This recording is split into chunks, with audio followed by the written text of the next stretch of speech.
This is Dr. Matt Parker. As part of the introduction to my Holistic Perspective channel, allow me to tell you a little bit about why I became a holistic veterinarian in the first place, what prompted me to become a holistic veterinarian.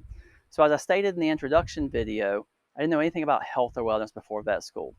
Here's a picture of me around 30 years of age, a few years before I went to vet school, when I was doing all I was doing was eating at steakhouse restaurants and chain restaurants and fast food restaurants, 3 or 4 meals a day. I was eating boxes of Dunkin' Donuts and dozens of big fat yeast rolls at a time. And even though I was working outside doing hard labor construction and sweating all summer, I was this big. It's not that, it's not just that I was fat, but I was really puffy and inflamed from the food also. But when I applied to vet school, I got accepted to a school in the Caribbean, on the Caribbean island of St. Kitts.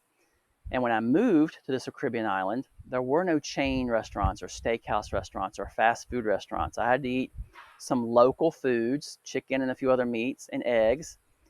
And even if I wanted cereal or crackers or cookies, they tasted like cardboard. They were way expired and a year old in the grocery stores there.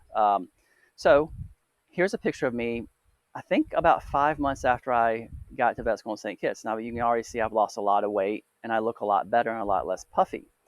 I hadn't really started eating healthier. I was just eating a whole lot less and a lot less of the bad stuff. So here I am a year or two after graduating from vet school, and I've put some of the weight back on because I never changed my eating habits. I just wasn't eating nearly as much of the bad food as I had been when I was younger. But I was eating the bad food again. Then what happened in 2010 or 11, I read a book from 2009. This book, Born to Run by Christopher McDougall. It talks all about how we are born to run. Our sedentary lifestyle is what makes us sick, and we're supposed to be moving and burning calories. We're supposed to be eating real food and all these things, as the title kind of implies. And even interestingly, that our foot is made to arch when we run and act like a spring or a shock absorber. And when we wear running shoes, we ruin all that and cause more knee and hip and leg problems.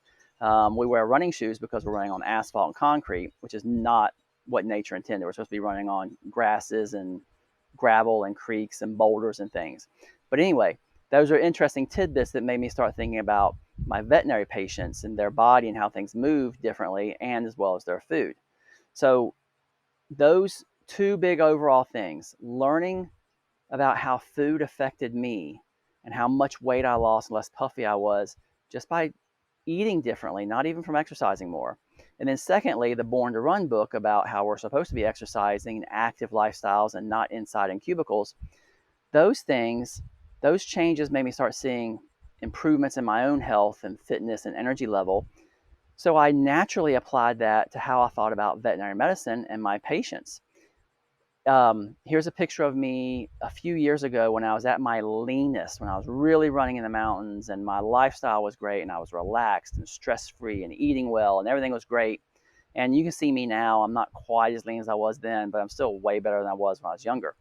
So those are things that prompted me to start treating my veterinary patients with these principles. And once you start learning these things, you start searching for them more in books or with mentors or even on the internet. And once you start looking for these things, you start finding a lot more answers and explanations.